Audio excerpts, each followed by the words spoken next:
Good morning बेटा। बेटा हम क्लासिफिकेशन ऑफ कोलॉइड्स पढ़ रहे थे ना, तो हमने क्लासिफिकेशन ऑफ कोलॉइड्स कर लिया था on the basis of physical state of dispersed phase and dispersion medium. तो हमने देखा था वहाँ पे कोलॉइड्स हमारा 8 टाइप्स का था, यस और नो। फिर हमने पढ़ा classification of colloids on the basis of affinity between dispersed phase and dispersion medium. तो वहाँ हमारा कोलॉइड्स 2 टाइप्स का था बेटा। डिस्पर्स्ड 2 प्रकार का था, कौन कौन सा? लायोफिलिक और लायोफोबिक। ठीक है, अब हम थर्ड क्लासिफिकेशन पढ़ रहे हैं। Classification of colloids, classification of colloids on the basis of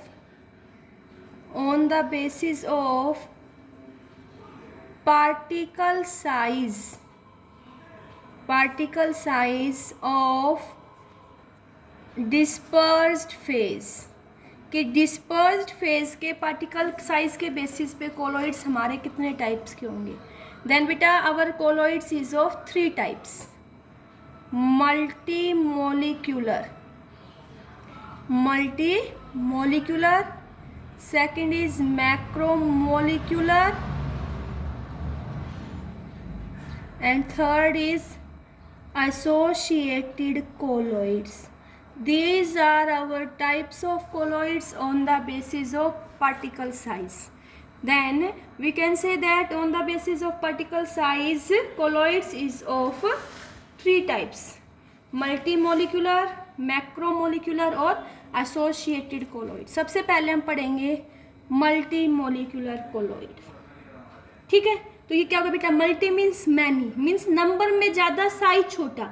अगर वो पार्टिकल्स डिस्पर्जन मीडियम में ऐड होके हमें एक कोलॉइडल रेंज का पार्टिकल दे तो उसको हम बोलते हैं multi molecular colloid. Multi means many, means number में ज़्यादा, साइज छोटा। वो पार्टिकल्स डिस्पर्जन मीडियम में ऐड होने के बाद हमें colloidal range particles they. Colloidal range means बेटा 1 to 1000 नैनोमीटर, तो उनको हम क्या बोलेंगे? Multi molecular colloid. तो क्या होगा मल्टी मोलिकुलर कोलॉइड? देखो, ए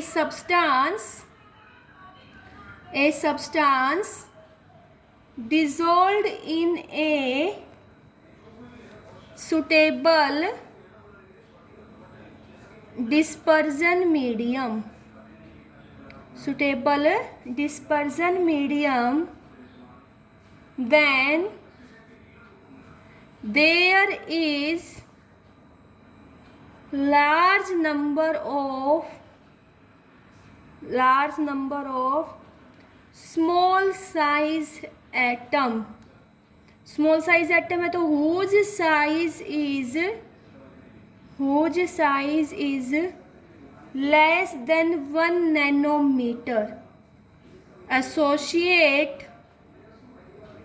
to give colloidal range,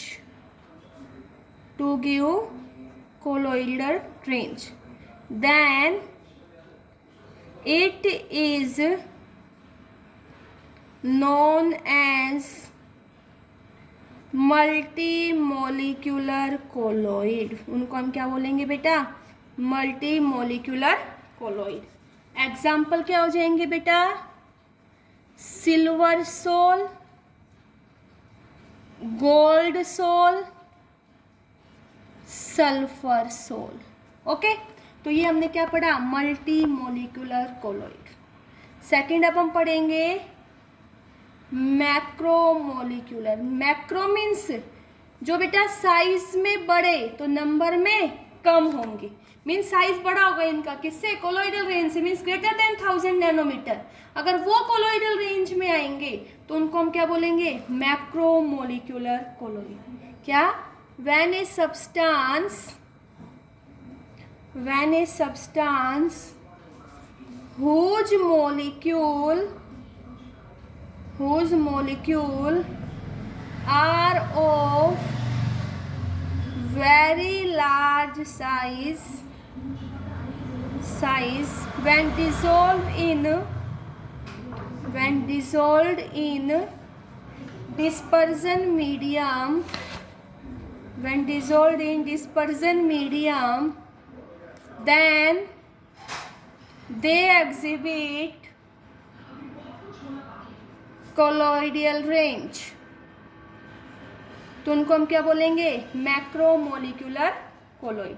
example क्या हो जाएंगे बेटा इसके? Protein, starch, rubber etcetera. ठीक है. तीसरा हम पढ़ेंगे associated colloids. Associated colloids are those colloids which at low concentration behave as strong electrolyte, but at higher concentration they exhibit colloidal range. Okay, तो उनको हम क्या बोलते हैं? associated colloid. At क्या होंगे बेटा? At low concentration they behave as normal electrolyte, but at higher concentration these molecule forms colloidal solution due to association of molecules. ठीक है बेटा. तो associated colloids क्या होंगे? These colloids at low concentration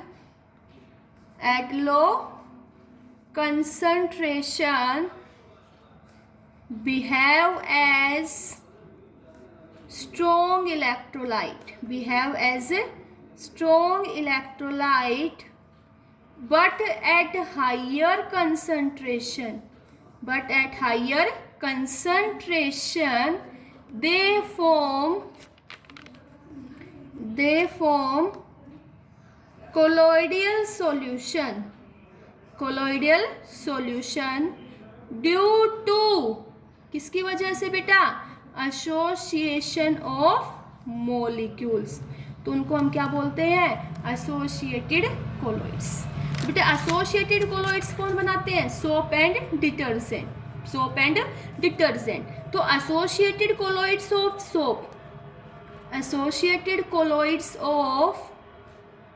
soap, and detergent is known as, क्या बोलते हैं बेटा उसको? हम मिसल. क्या बोलते हैं? मिसल. ठीक है. तो मिसल के अंदर क्या होता है? Association of molecules. मिसल क्या होता है? Association of molecules. ठीक है. जिस पर्टिकुलर टेम्परेचर पे मिसल बनता है, जिस पर्टिकुलर टेम्परेचर के अबाव मिसल की फॉर्मेशन होगी, उसको हम बोलते हैं क्राफ्ट टेम्परेचर. क्या बोलते हैं? क्राफ्ट टेम्परेचर, जिसको हम लिखते हैं TK. TK क्या है? Krafft temperature. तो क्राफ्ट टेम्परेचर क्या होगा? The formation of micelle takes place above a certain temperature. उसको हम क्या बोलते हैं? Krafft temperature. तो क्राफ्ट टेम्परेचर क्या होगा? The temperature above which micelle formation takes place. The temperature above which micelle formation takes place is known as Krafft temperature. Okay. अब बेटा देखो, जिस कंसंट्रेशन पे मिसल की फॉर्मेशन होगी उसको हम क्या बोलेंगे? Critical micelle concentration. क्या? Critical micelle concentration. इसको हम लिखते हैं CMC. तो क्रिटिकल मिसल कंसंट्रेशन क्या है? The formation of missile takes place only above a certain concentration. उसको हम क्या बोलते हैं? Critical micelle concentration. बेटा जिस टेम्परेचर के अबाव मिसल फॉर्मेशन होगी उसको क्राफ्ट टेम्परेचर, जिस कंसंट्रेशन से ऊपर मिसल फॉर्मेशन होगी उसको हम बोलेंगे क्रिटिकल मिसल कंसंट्रेशन. तो क्रिटिकल मिसल कंसंट्रेशन क्या होगी? The formation of micelle takes place only above a certain concentration, called critical micelle concentration, उसको हम क्या बोलते हैं? Critical micelle concentration. ठीक है बेटा, अब हम पढ़ेंगे mechanism of micelle, mechanism of micelle formation. हम मिसल फॉर्मेशन की मैकेनिज्म पढ़ेंगे कि मिसल फॉर्मेशन कैसे होती है। ठीक है बेटा, इसके लिए तुम लोग, तुम्हारे पास सोप है, क्या है? सोप। अब बात आती है बेटा सोप क्या होते हैं। सोप हमारे क्या होते हैं? Soap are sodium and potassium salt of, soap are sodium and potassium salt of long chain fatty acid, उनको हम क्या बोलते हैं? सोप। ठीक है, तो सोप के लिए हम बेटा, अगर हम किसी भी सोप के एग्जाम्पल की बात करें तो एक फॉर्मूला या एक एग्जाम्पल याद रख लो, C17H35 COONE। ठीक है, तो यहाँ देखो बेटा, ये C, जैसे हम इसको वाटर में डाला, किस में डाला? सॉरी बेटा, ऐसे देख लो, हमने इसको वाटर में डाला, तो वाटर में डालने के बाद यहाँ क्या होगा? C17H35 COO negative plus Na positive, ये इलेक्ट्रोलाइट डिसोशिएट हो गया। तो यहाँ देखो C double bond O negative, इसको तो हम बोलते हैं हाइड्रोफिलिक हेड, हाइड्रोफिलिक हेड। और जो ये लॉन्ग पार्ट बन जाता है हमारा कार्बन चेन का, इसको हम बोलते हैं हाइड्रोफोबिक टेल, हाइड्रोफिलिक हेड और hydrophobic tell.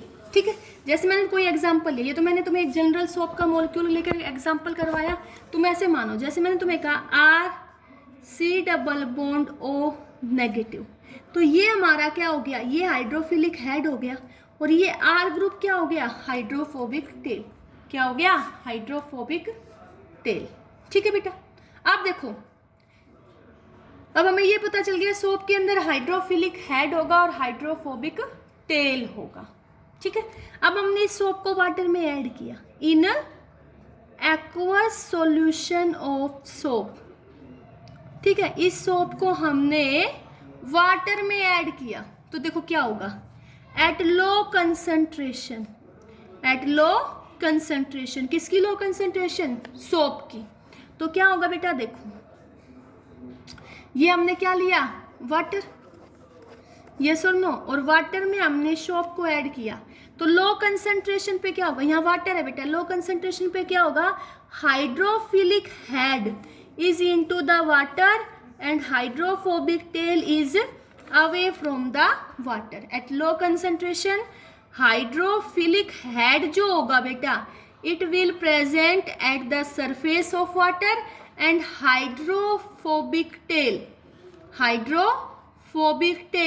remains above the surface of water।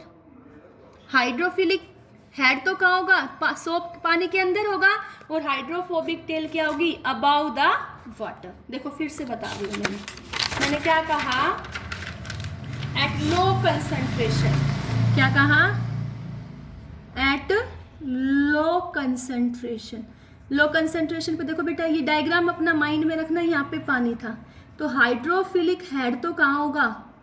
ये हाइड्रोफिलिक हेड, देखो भाई ऐसे साबुन का मॉलिक्यूल ड्रा करते हो ना, इसको बोलते हो hydrophilic head, hydrophilic head.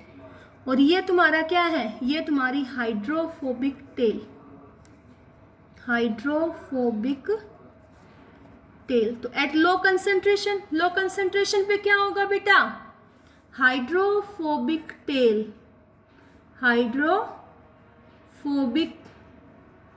Tell remains above surface while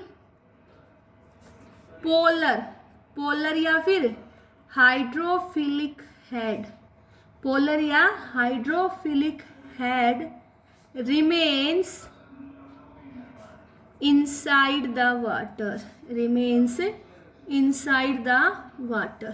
ठीक है बेटा, लेकिन जैसे मिसल फॉर्मेशन होगी at higher concentration, higher concentration means बेटा अबाउ CMC, CMC मीन्स बेटा क्रिटिकल मिसल कंसंट्रेशन। जैसे ही मिसल फॉर्मेशन हो जाएगी, मिसल फॉर्मेशन हो जाएगी तो बेटा देखो क्या होगा, देखो इधर देखो, सभी ध्यान से पहले समझो। ये तुम्हारे पास क्या था, वाटर था, क्या था, वाटर, ठीक है। अब मिसल फॉर्मेशन हो गई। मिसल फॉर्मेशन कब होगी, micelle formation takes place at above temperature which is known as Kraft temperature and above a particular concentration which is known as critical missile concentration। मैंने कहा मिसल फॉर्मेशन हो गई। मिसल क्या है बेटा, एसोसिएशन ऑफ मॉलिक्यूल्स। तो मिसल फॉर्मेशन होने के बाद hydrophilic head moves away from the missile and hydrophobic tail is inside it, ठीक है। तो यहाँ पे क्या हो गया, मिसल फॉर्मेशन, ठीक है बेटा। देखो स्टार्टिंग में तब लो कंसंट्रेशन पे सोप मॉलिक्यूल अपने आप को कैसे अरेंज करता है वाटर में, hydrophilic head inside the water, hydrophobic tell is present on the surface या आउटसाइड द सरफेस। लेकिन जैसे ही मिसल फॉर्मेशन हो जाएगी, hydrophilic head moves away while hydrophobic tell will present inside it. तो मैंने क्या कहा, एट हाई कंसंट्रेशन ऐसे ही अरेंज हो जाएगा। तो क्या हुआ, हाई कंसंट्रेशन पे हम क्या कहेंगे, at high concentration micelle formation takes place, then hydrophobic tail are directed towards the center while the polar head means hydrophilic lies on the surface। Clear हुआ बेटा। देखो मैंने तुम्हें बताया लो कंसंट्रेशन पे तो हाइड्रोफिलिक हेड इनसाइड था, लेकिन मिसल फॉर्मेशन होने के बाद hydrophilic head will moves away from the surface, ठीक है। अब मैं तुम्हें बताती हूँ क्लिंजिंग एक्शन ऑफ सोप। अब हम एक टॉपिक, लास्ट टॉपिक है ये हमारा, cleansing action of soap. Cleansing action of soap कि जो हमारा सोप है वो कैसे काम करता है, ठीक है। तो हम कहेंगे क्लिंजिंग एक्शन ऑफ सोप जो होता है बेटा, इट विल डिपेंड्स अपॉन, ये हमारा डिपेंड करता है मिसल फॉर्मेशन पे, micelle formation and emulsification। Cleansing action of soap depends upon micelle formation and emulsification। देखो बेटा हमारे पास सोप मॉलिक्यूल होता है, सोप मॉलिक्यूल हमने लिया RCOONA, एक्वस सॉल्यूशन में इसको ऐड किया, ठीक है। तो ये कैसे डिसोशिएट होगा, RCOO negative plus Na positive. तो यहाँ देखो COO नेगेटिव, तो ये हमारा क्या होता है, ये हमारा हाइड्रोफोबिक पार्ट है, हाइड्रोफोबिक। और ये क्या है बेटा, हाइड्रोफिलिक, ठीक है, हाइड्रोफोबिक और हाइड्रोफिलिक। अब बेटा देखो हमारा कपड़ा गंदा होता है, ये मानो ये हमारा कपड़ा है, तो कपड़ा गंदा है, गंदा मीन्स उसमें क्या होता है, ग्रीस वगैरह लगी हुई है, तो वो ऑयल है, क्या है, ऑयल। अब हमें पता है ऑयल है, मिसल फॉर्मेशन हो गई। मिसल फॉर्मेशन होने के बाद देखो बेटा स्टार्टिंग में क्या करोगे, एक बार ध्यान से सुनना प्लीज। ये तुम्हारा सोप मॉलिक्यूल था, ये हाइड्रोफोबिक था, ये हाइड्रोफिलिक था, ये तुम्हारा कपड़ा है, ठीक है, क्लॉथ है। इस क्लॉथ के ऊपर क्या लगी हुई है, ग्रीसी स्टेन लगा हुआ है, ग्रीसी स्टेन। तो हम इसके ऊपर क्या कर रहे हैं, साबुन मॉलिक्यूल लगा रहे हैं, तो स्टार्टिंग में जो साबुन का मॉलिक्यूल होगा क्लॉथ के ऊपर कैसे अटैच होगा बेटा, कि जो हाइड्रोफिलिक हेड होगा इट विल प्रेजेंट अबव और हाइड्रोफोबिक टेल इसके सरफेस पे ऐसे प्रेजेंट होगा क्लॉथ के साथ। लेकिन जैसे ही मिसल फॉर्मेशन हो जाएगी, तो मिसल फॉर्मेशन हो गई, मीन्स ये डर्टी जो इसके ऊपर डर्ट जो स्टेन लगा हुआ था वो मिसल अपने साथ लेके गया। तो मिसल में कैसे अरेंज होगा, हाइड्रोफिलिक हेड अवे और हाइड्रोफोबिक टेल इनसाइड इट। मानो चुप हो जा, नहीं पिट जाओगी। हाइड्रोफिलिक हेड क्या होगा, अवे, और हाइड्रोफोबिक टेल इस डर्ट को इस कपड़े से अलग कर देगी। समझ आया? देखो क्लींजिंग एक्शन ऑफ सोप में कैसे काम किया। ये सोप था, स्टार्टिंग में सोप पे ये स्टेन लगा हुआ है, ठीक है, ऑयल या ग्रीस का। तो हम सोप मॉलिक्यूल को इसके ऊपर क्या कर रहे हैं, रब कर रहे हैं। तो हाइड्रोफिलिक हेड अवे और हाइड्रोफोबिक टेल इनसाइड इट। लेकिन जैसे मिसल फॉर्मेशन हो जाएगी तो ये मिसल इस डस्ट पार्टिकल को अलग लेके जाएगी सरफेस से, क्लोथ के सरफेस से। तो हाइड्रोफिलिक हेड का मूव करेगा अवे और हाइड्रोफोबिक टेल उस डस्ट पार्टिकल को कैच करेगी। समझ आया ये? तो यहाँ देखो बेटा, मैंने कहा था ऑयल मॉलिक्यूल है। तो ऑयल कैसा होता है, oil non polar, non polar dissolve in non polar, yes और नो। तो ये ऐसे अरेंज होगा, अरेंज होगा ना। तो ये हमारे पास क्या है, हाइड्रोफिलिक हेड। ये क्या है, हाइड्रोफिलिक हेड।